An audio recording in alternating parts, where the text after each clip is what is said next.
नफीस साहब, एक चीज़ जानना चाहूँगा। आपने कांग्रेस का जिक्र किया, लेकिन मजलिस इत्तेहादुल मुस्लिमीन यानी AIMIM के बैरिस्टर असदुद्दीन ओवैसी साहब के फेसबुक पेज पर आप जाएंगे या ट्विटर पर जाएंगे तो अक्सर बेशतर देखा जाता है कि वो बीजेपी के बजाय कांग्रेस को टारगेट करते हैं। उनके टारगेट में हमेशा कांग्रेस रहता है। तो लड़ाई कांग्रेस से है या बीजेपी से? इक़्तिदार में अभी बीजेपी वाले हैं, कांग्रेस के लोग नहीं हैं। और इस वक्त अगर आप कांग्रेस से सवाल करेंगे तो जाहिर है कहीं ना कहीं लोग शक करेंगे आप पर। सर मेरी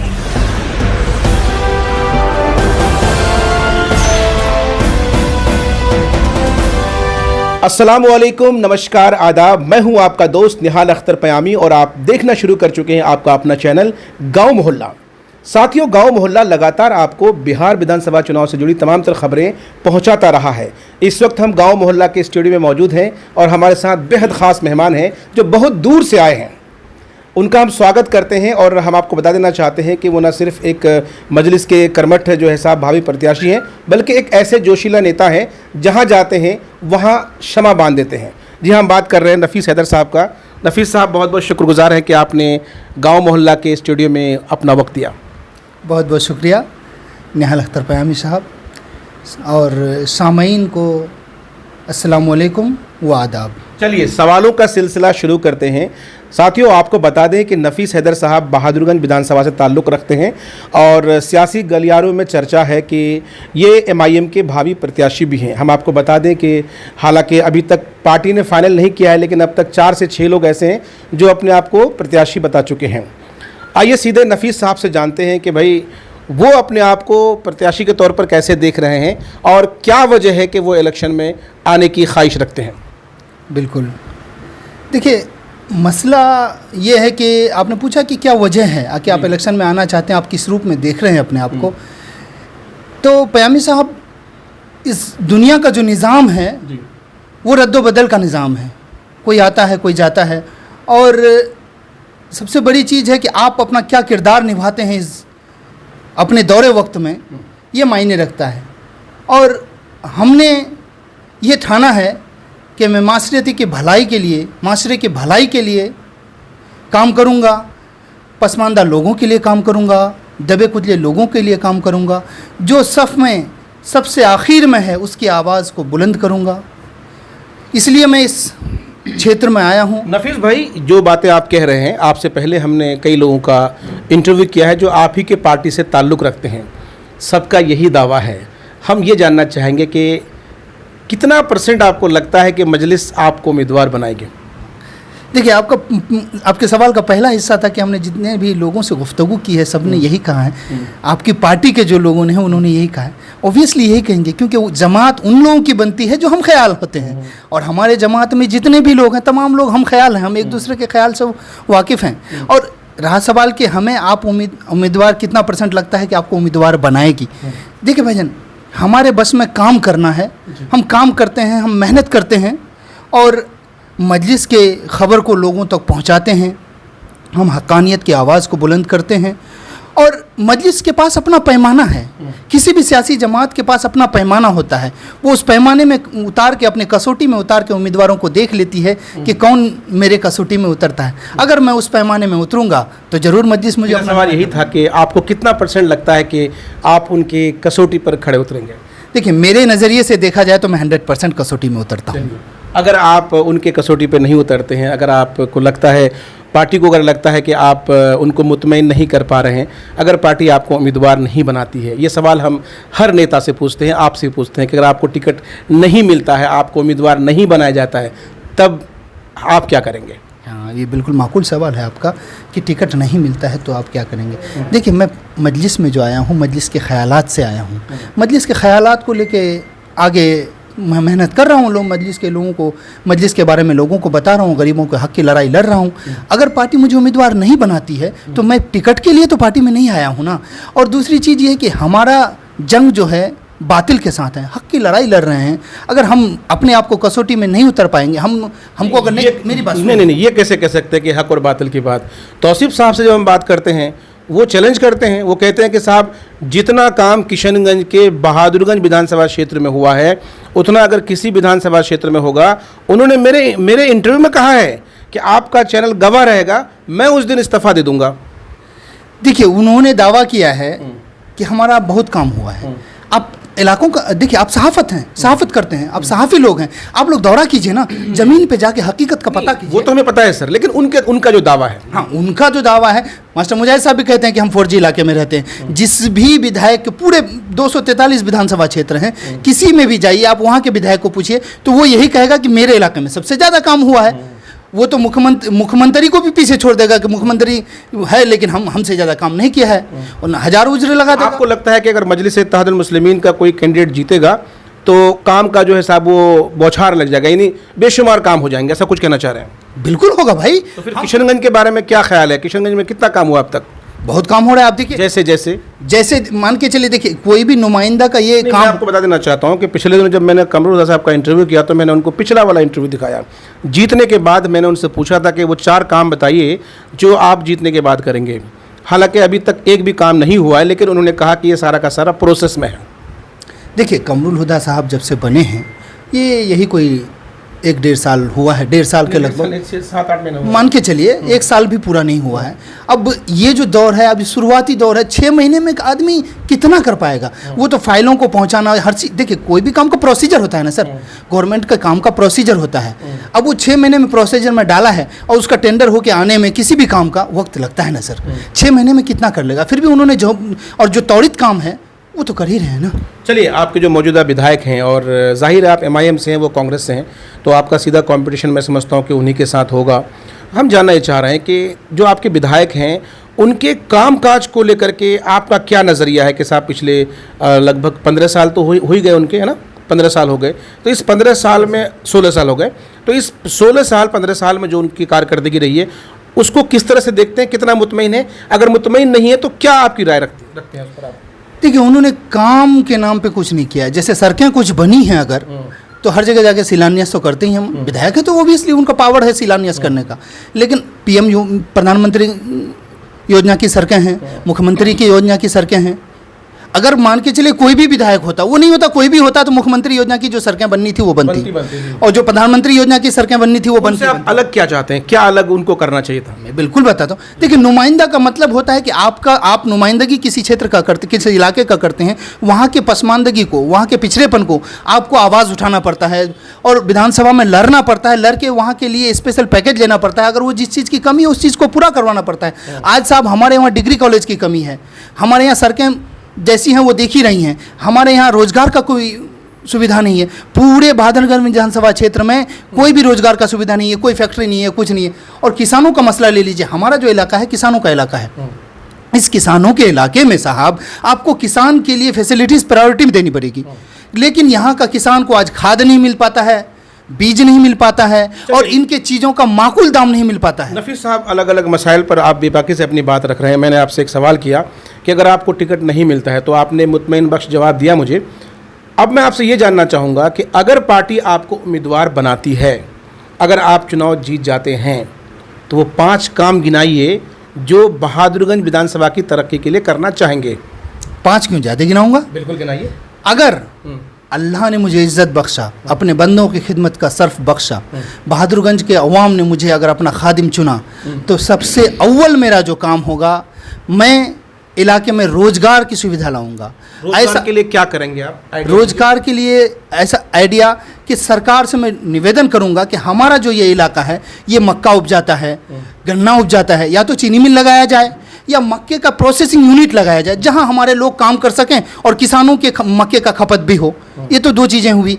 और तीसरी चीज़ मैं कोशिश करूंगा कि दूसरा जो काम है, यहाँ के गर्ल्स एजुकेशन के लिए, गर्ल्स एजुकेशन का मामला जो है बहुत पीछे है। हमारे यहाँ एक नर्सिंग कॉलेज या मेडिकल कॉलेज हो जाए तो बेटर है, बट हम ज़्यादा प्रायोरिटी नर्सिंग कॉलेज को देंगे, क्योंकि हमारी बच्चियाँ आजकल मेहनत करके किसी तरह से 10th पास कर जाती हैं। 10th पास करने तक का सुविधा है स्कूलों में, या ट्यूशन व्यूशन लेके 10th के बाद उनके पास ऑप्शन नहीं बचता है, वो कॉलेज नहीं कर पाती हैं, और माँ बाप उनका शादी ब्याह करा देता है और वो घर गृहस्थी में उलझ जाती है। उन्हीं बच्चियों को हम अगर उनके घर पे नर्सिंग कॉलेज खोल देते हैं, एक नर्सिंग कॉलेज, तो हमारी कितनी बच्चियां हर साल एक नर्स तो बन पाएगी। अगर वो बच्ची हमारी नर्स बनती है तो वो कोई नौकरी नहीं भी करेगी, वो गृहिणी भी बनती है। अगर उसके बाद एक नर्स बनने के बाद गृहिणी भी बनती है, कहीं नौकरी नहीं करने जाएगी, तो कम से कम उस गांव में किसी को परेशानी होगी। अगर मान के चलिए औरतों में प्रसव का जो मामला होता है, बहुत बहुत विकट परिस्थिति है हमारे क्षेत्र का। अगर इस विकट परिस्थिति में प्रसव के मामले में कम से कम वो नर्स बन के रहेगी तो उनका रोजगार भी होगा और लोगों को स्वास्थ्य की सुविधाएं भी मिल पाएंगी। तो दो चीज़ आप महिलाओं की एजुकेशन पर आपका फोकस रहेगा जी। और तीसरी चीज़, हमारे यहाँ डिग्री कॉलेज नहीं है। एक डिग्री कॉलेज, नेहरू कॉलेज के अलावा कोई भी डिग्री कॉलेज नहीं है। हम चाहेंगे डिग्री कॉलेजों की संख्या को बढ़ाया जाए। हमारे बच्चे बाहर जाके पढ़ते हैं और बहुत जगह जो है कि पढ़ने के बाद उनको पढ़ाई बंद, बहुत सारी लड़कियों को पढ़ाई बंद कर देना पड़ता है। नफीस साहब, आपके क्षेत्र में कई नदियां हैं और हर साल जो बाढ़ आता है तो उस बाढ़ से इलाके में भयावह तबाही होती है और ज़बरदस्त तबाही होती है। इस क्षेत्र में भी कुछ करेंगे आप? मैं वहाँ बात करने ही वाला था। जो आप काम 5 गिनाए ना, तो 5 मेरा पूरा नहीं होने दिए थे। उसमें मेरा अगला काम वही था कि महानंदा बेसिन योजना के लिए 2004 से जो उसके फंडिंग हुआ, फंडिंग के लिए पैसे कुछ सेंक्शन हुए थे। आई होप दैट कि कंफर्म नहीं है, कुछ पैसे सेंक्शन हुए थे तस्लीमुद्दीन साहब के ज़माने में, लेकिन उस पर अब तक काम नहीं हुआ है। हाँ, तो वो महानंदा बेसिन योजना को कंप्लीट कराना, जिससे क्या होगा, तमाम नदियों का तटबंध बन जाएगा तो उसका पानी बाहर नहीं जाएगा और गांव के लोग बच जाएंगे, जिससे बाढ़ भी नहीं आएगा, लोगों की फसलों की तबाही भी नहीं होगी और सड़कों, हर साल जो सड़कें बर्बाद होती हैं वो सड़कें बर्बाद नहीं होंगी। हम ये काम करेंगे ताकि किसान बच सके। और तीसरा काम हमारा होगा कि हम सरकार से हर बार डिमांड, एकदम मजबूती से इस बात का डिमांड करेंगे कि जो किसान जो है उसको लोन पे खाद और बीज मुहैया कराया जाए। उसके अलावे वो किसान जो कुछ भी उपजाता है, हर पंचायत में सरकारी मंडी लगे और उसके द्वारा उपजाए गए चीज़ों का खरीद फरोख्त हो। सरकारी रेट पर सरकार उसकी उपजाई हुई चीज़ों को खरीदे, जिससे बिचौलियों का बाजार गर्म ना हो। आज हमारे यहाँ मक्का उपजता है साहब, जो उपजाता है वो 800 रुपये बेचता है, जो बिचौलिया है वो 1000 रुपये कमाता है। हर चीज़ में बिचौलिया है, पटसन के उपज में बिचौलिया है, धान के उपज में बिचौलिया है, में चावल के उपज में बिचौलिया है। और हमारा जो इलाका है ये धान उपजाने में वाला इलाका है, यहाँ धान की खेती होती है और मैं चाहूँगा, सरकार से मांग करूँगा कि हर पंचायत में राइस मिल लगाया जाए, जिससे सरकार लोगों के धान को खरीदे, उसका चावल बनाकर फिर उसको जो भी करना है बेचे या डिस्ट्रीब्यूट करे। ये चीज़ें हैं। 4 काम हुआ, 5 काम गिनाइए। हाँ, 5वां काम हमारा जो ये होगा कि हमारा जो पूरा इलाका है, यहाँ सबसे बड़ी जो कमी है कि आए दिन लोग परेशान रहते हैं बिजली की कमी को लेकर। हर जगह बिजली के तारें बिछा दी गई हैं। आज हमारा टेरागाछ को बिजली अररिया देता है साहब। हम बहादुरगंज का यूनिट है, हम बहादुरगंज लोकसभा में हैं, बहादुरगंज विधानसभा में हैं, लेकिन टेरागाछ में डाकपोखर फीडर तक, अपना टेरागाछ फीडर तो है ही, डाकपोखर फीडर तक ये तमाम बिजली जो है आती है अररिया से। और हर दिन का ये मामला है साहब, हर दिन का मामला है। आपको जो ही रात हुई या ज़्यादा खपत हुई बिजली का, बिजली गुल, जो ही फ़ोन कीजिएगा आप जेई को, सर 11,000 ट्रैप डाउन है, 11,000 ट्रैप डाउन है, कहीं जोकी में ट्रैप डाउन, कभी पलासी में ट्रैप डाउन। इस तरह का मामला से टेरागाछ का लोग बहुत परेशान है। इतना परेशान है कि तराई, मतलब बिजली ना होने के बराबर। पहले तो अच्छा था कि भाई हमारे पास दिया बाती थी, हम उसी में अपने आप को मुयस्सर समझते थे और सब्र करते थे, लेकिन आज की तारीख में बिजली की आदत सी भी हो गई है। अब वही बात होती है कि आदत सी भी हो गई और वो शर्मा भी रही है। तो हम बिजली को टेरागाछ के बजाय, टेरागाछ को अररिया के बजाय बहादुरगंज से जोड़ने का काम। चलिए, ये सारे काम आप करना चाह रहे हैं और हमारी शुभकामनाएं। गाँव मोहल्ला आपके लिए दुआएं करता है कि अगर आपको टिकट मिलता है तो आप इलेक्शन लड़ें, आप जीतें। लेकिन एक चीज़ हम यहाँ आपसे पूछना चाहेंगे, तीखा सवाल है और आमतौर पर पत्रकार तो पूछते हैं, लेकिन विपक्षी दल के लोग खासकर पूछते हैं आपसे कि भाई आप लोग जितना ज़्यादा एक्टिव होंगे, यानी जितना मजलिस इत्तेहादुल मुस्लिमीन जितना एक्टिव होगा, कहीं ना कहीं उतना जो है बीजेपी को फ़ायदा होगा। ये सवाल बार बार आपके पास आता होगा और लगातार बी टीम का खिताब आज भी आप ही की तरफ जो है साहब है, क्या कहते हैं इसको लेकर? देखिए, ये विपक्षियों का प्रोपोगेंडा है और खास करके कांग्रेसियों का एक तरह का ये प्रोपोगेंडा है कि अगर हम बीजेपी का भूत नहीं दिखाएंगे तो दूसरे को उभरने से रोक नहीं पाएंगे। नफीस साहब, एक चीज़ जानना चाहूँगा।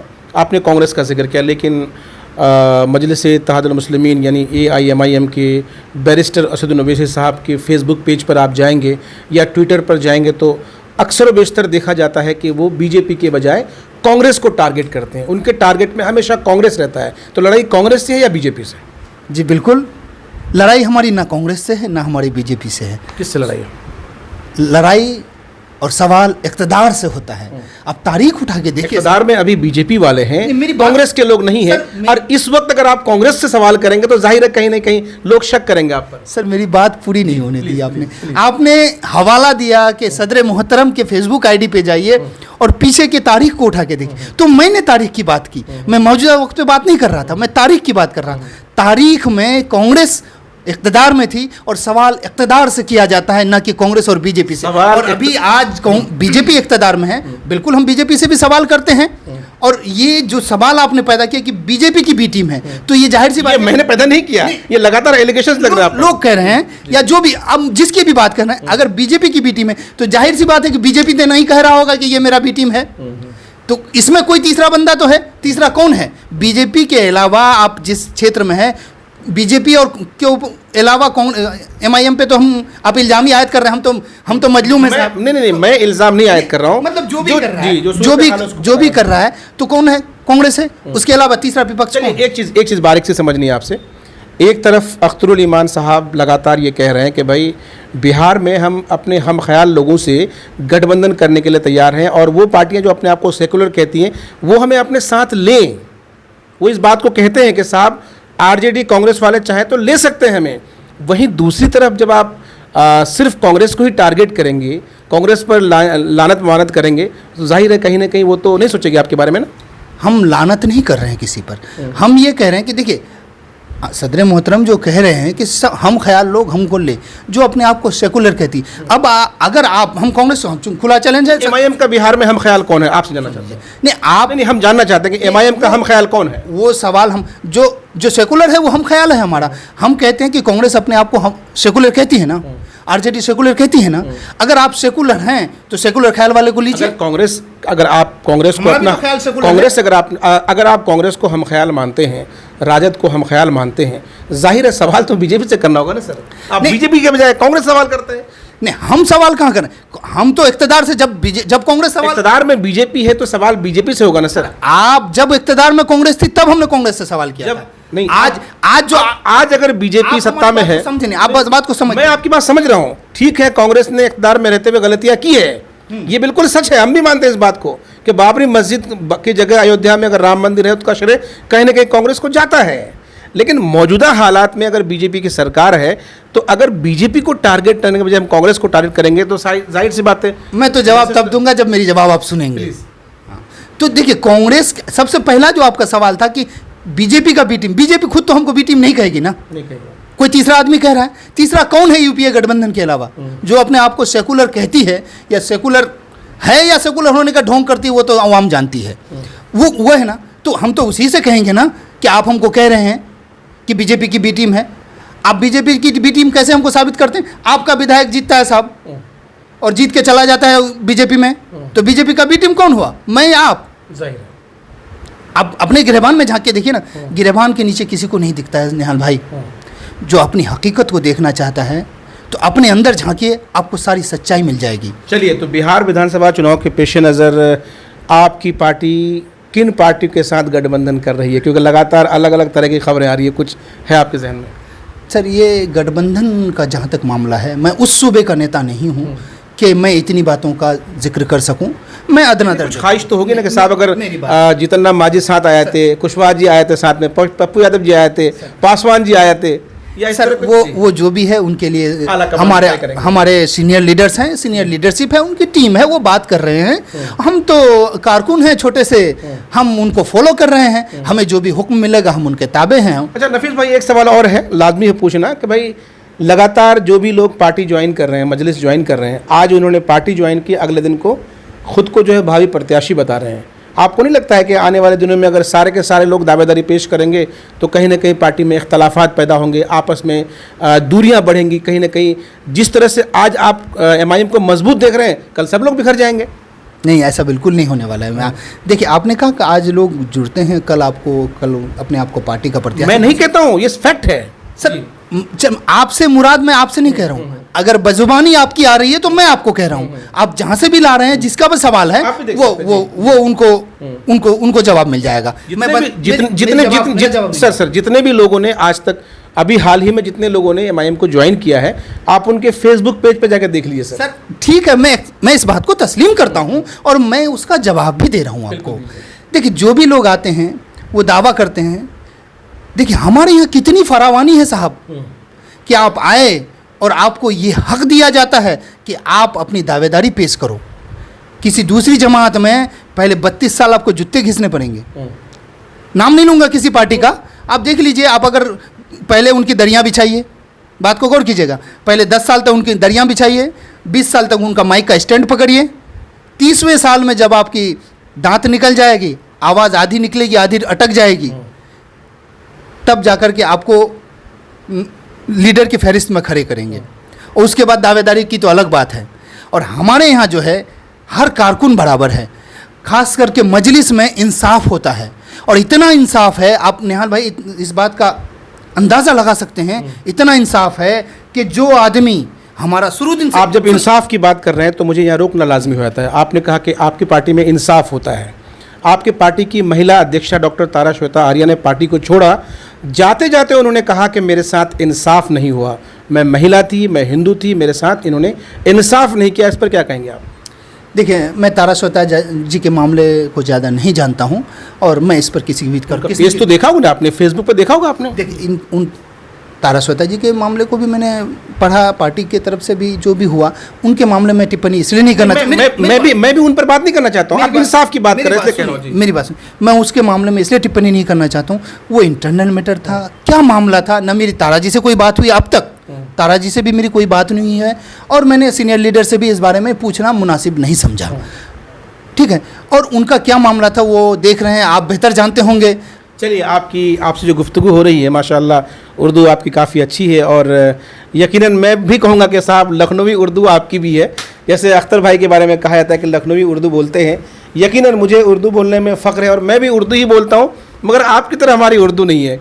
क्योंकि जब आपने उर्दू में अपनी तकरीर शुरू की है, इसलिए मैं ये पूछना ज़रूरी समझता हूँ कि साहब बिहार में उर्दू की जो भी हालात हैं, उर्दू के जो हालात हैं, कहा जा रहा है कि उर्दू को सेकेंडरी लैंग्वेज बना करके कहीं ना कहीं इसको ख़त्म करने की पहल की जा रही है, क्या कहते हैं इस पर? देखिए, ये जानकारी होगी ना आपको? ये बात मैं खुद भी आपसे कहने वाला था। देखिए, उर्दू को जो सरकार ख़त्म कर रही है, मैं इसके पुरजोर खिलाफ हूँ और सरकार से मांग करता हूँ कि उर्दू को उसकी जगह पे। आपकी पार्टी क्या कदम उठा रही है इसको लेकर? उनको नाफिज किया जाए। हमारी पार्टी इस पर सख्ती से कदम उठाएगी, अभी मशवरा चल रहा है क्या होगा, और हम सरकार से मांग करते हैं कि इसको इसकी जगह दी जाए। क्योंकि आज़ादी के वक्त में भी उर्दू ने बहुत अच्छा रोल अदा किया था, और मैं उर्दू के मोहब्बत करने वालों से एक मांग करता हूँ, एक बिल्कुल इल्तजा करता हूँ आप सबसे, ये मेरे मोहतरम, मेरे अजीज़, मेरे दोस्त, मेरे हमदम, मेरे हमसफ़र, अगर आप उर्दू से मोहब्बत करते हैं तो उर्दू से क़ुर्बत पैदा कीजिए, उर्दू को अपने करीब लाइए, और उर्दू को इतना करीब लाइए कि अपने हर दिन की ज़रूरियात में आप उसको शामिल कीजिए। अगर आपको रिसाला पढ़ते हैं तो उर्दू में पढ़िए, अगर कुछ आप तहरीर करते हैं तो उर्दू में कीजिए, अगर आप कुछ क्या कहते हैं मनोरंजन की चीज़ें अगर देखते हैं, कुछ तख्लीक करते हैं, या अपने हर दिन की ज़रूरत में उर्दू को इस्तेमाल कीजिए। आपके दिल में अगर उर्दू रहेगा तो सरकार को मजबूरन शामिल करना पड़ेगा। क्योंकि उर्दू ज़ुबान है, उर्दू ज़ुबान है, उर्दू तहजीब है, उर्दू सब कुछ है, सब कुछ है। उर्दू के ताल्लुक से मैंने जेडीयू के विधायक मास्टर मुजाहिद आलम से सवालात किए थे, तो उनका ये एलिगेशन था, उनका ये कहना था कि भाई ऐसा कुछ भी नहीं है और उर्दू को ख़त्म करने की पहल नहीं हो रही है। हम आपसे समझना चाह रहे हैं, हम आपके ज़रिए दरअसल अपने जो व्यूअर्स हैं उनको ये समझाना चाह रहे हैं कि अगर उर्दू को ऑप्शनल किया गया है तो उर्दू ख़त्म कैसे हो रहा है? देखिए, आपने कहा उर्दू कैसे ख़त्म होगी, उर्दू ख़त्म होने का प्रोसीजर दिख रहा है साहब। इससे पहले पर्शियन के साथ क्या हुआ, वही हुआ। फ़ारसी पहले हमारी ज़ुबान थी, फिर फारसी को ऑप्शनल किया गया, उसके बाद लोगों का उससे रुख खत्म होता गया। आज उर्दू को ऑप्शनल किया गया, हर स्टूडेंट को लगने लगेगा कि उर्दू नहीं पढ़ने से भी काम चल जाएगा, और हर स्टूडेंट के ऊपर इतना बोझ होता है किताबों का साहब। ऑप्शन वो तो कंपलसरी सब्जेक्ट को नहीं देख पाता है, तो ऑप्शनल को कहाँ से देखेगा? उसके तरफ उसका रूह नहीं जाएगा। उसके बाद जब उसका रूह नहीं जाएगा, उसका दिल नहीं जाएगा, उससे मोहब्बत नहीं पैदा होगी जिस जुबान से, तो उसको कैसे सीख पाएगा वो? धीरे धीरे लोगों के जहन से जहाँ उतरा तो उर्दू ख़त्म। जिस तरह से आज पर्शियन खत्म हो गया है। लेकिन देखिए इनका तो प्रोपेगेंडा है बिहार का। देखिए आप यहाँ इंग्लिश को भी ऑप्शनल करके रखा है साहब, जबकि इंग्लिश बुनियादी जुबान, ज़रूरती जुबान है उसको। लेकिन ये है कि हर जगह इंग्लिश की ज़रूरत है, इसलिए इंग्लिश जिंदा है, लेकिन हमारे बिहार वालों की इंग्लिश कमज़ोर है। इसी तरह उर्दू को ख़त्म करने का प्रोपेगेंडा है, ऑप्शनल कर दिया गया है। कुछ दिनों बाद लोगों का ध्यान हट जाएगा, कब ये हाशिए से गायब हो जाएगा पता नहीं चलेगा। और देखिए एक आखिरी बात मैं कहना चाहूँगा, कुछ लोगों को लगता है कि उर्दू मुसलमानों की ज़ुबान है। ये उनकी गलत सोच है। कोई ज़ुबान, कोई तहजीब किसी कौम की नहीं होती है, किसी धर्म की या किसी समुदाय या बिरादरी की कोई जुबान नहीं होती है। जुबान तो सबकी होती है और सब उसको इस्तेमाल करते हैं। उर्दू जुबान आई ही ऐसे वजूद में है क्योंकि जब क्या कहते हैं कि मुग़लों की हुकूमत थी, उनकी जुबान मादरी जुबान फ़ारसी थी, और हमारे यहाँ का जो मादरी जुबान था हिंदुस्तानियों का, तो वो संस्कृत था। संस्कृत और फ़ारसी के मेल से एक ऐसी जुबान निकली जिसमें संस्कृत के भी अल्फाज थे, जिसमें फ़ारसी के भी अल्फाज थे, और उसी में जो टचअप हिंदी के भी अल्फाज थे। हाँ, तो एक ऐसी जुबान निकली जो दोनों भाषा के अल्फाज से मिलके बनी। तो जिसका टचअप फारसी से ज़्यादा रहा, जिस जुबान में फारसी के अल्फाज ज़्यादा हुए इस्तेमाल हुए फारसी अरबी के, वो उर्दू कहलाया। जिसमें हिंदी क्या कहते हैं संस्कृत के ज़्यादा अल्फाज का इस्तेमाल हुआ, वो हिंदी कहलाया। तो उर्दू और हिंदी ऐसे बना। बहुत अच्छी बात नफीस साहब, बड़ी बेबाकी से और बड़े अच्छे अंदाज में इन्होंने समझाया कि सरकार उर्दू को किस तरह से ख़त्म करने की पहल कर रही है। दरअसल हमने कहीं पढ़ा था और मुझे आज भी याद है, लिखा था कि अगर किसी कौम को ख़त्म करना हो तो उसकी ज़बान को ख़त्म कर दिया जाए। ज़बान ख़त्म होती है, कौम ख़त्म हो जाती है। नई शिक्षा नीति जो नाफिज की जा रही है, हम उम्मीद करते हैं कि उर्दू के साथ ये सौतेला सलूक न किया जाए। और तमाम मुद्दों पर नफीस साहब हमारे साथ बेबाकी से बात कर रहे थे। अब आप वीडियो को देखते हुए अगर आपके जहन में कोई सवाल आ रहे होंगे तो कमेंट बॉक्स में वो सवाल आप ज़रूर कर दीजिएगा। और चलते चलते नफीस साहब हम चाहेंगे कि 2 शब्द हमारे व्यूअर्स के लिए बोलिए, और आपके और हम सब के जो चहेता चैनल है गांव मोहल्ला, उसको अमेरिका से सम्मान मिला है भाई। यूट्यूब ने सिल्वर प्ले बटन हमें अवार्ड के तौर पर दिया है। 2 शब्द आप कहें हमारे सब्सक्राइबर्स के लिए, व्यूअर्स के लिए। सबसे पहले निहाल अख्तर साहब, मैं आपके जज्बे को सलाम करता हूँ कि आपने जामिया से सहाफ़त की है। आपको अगर रोज़ी रोटी कमाना होता ना साहब, पूरी दुनिया खुली है और पूरी दुनिया में कहीं भी आप रोज़ी रोटी कमा सकते थे, लेकिन आपने रोज़ी रोटी को तर्क करते हुए हमारे ख़ित्ते को चुना, अपने घर को चुना, यहाँ के लोगों की खिदमत की, यहाँ की बातों को उठाते हैं। इसके लिए मैं तमाम अवाम की तरफ से और अपने तरफ से आपको सलाम पेश करता हूँ, और तमाम सामाईन से मैं मुअद्दबाना गुजारिश करता हूँ कि मेरे मोहतरम, मेरे अज़ीज़, मेरे हमदम, मेरे साथी, ऐसे नौजवानों का साथ दीजिए जो आपकी हक्कानियत की आवाज़ को उठाता हो, आपके पसमानदगी को उठाता हो और आपके हक़ की लड़ाई लड़ता हो। इस गांव मोहल्ला को आप लोग सब्सक्राइब कीजिए, देखिए, और इस गांव मोहल्ला ही नहीं, इस तरह का जो भी चैनल है जो आपकी आवाज़ को बुलंद करता है, उसको आप हेल्प कीजिए, उसके चैनल को सब्सक्राइब कीजिए, देखिए, और उसको भी आगे बढ़ाइए। क्योंकि यही जंग, ये आपकी जंग है, ये इनकी जंग नहीं। ये आपके तलवार हैं, आपके जरिया हैं, इसीलिए इनको मजबूत कीजिए। आपका तलवार जितना धारदार होगा, जंग में आप उतनी जल्दी फतेह पाएंगे। चलिए सर, बहुत बहुत शुक्रिया।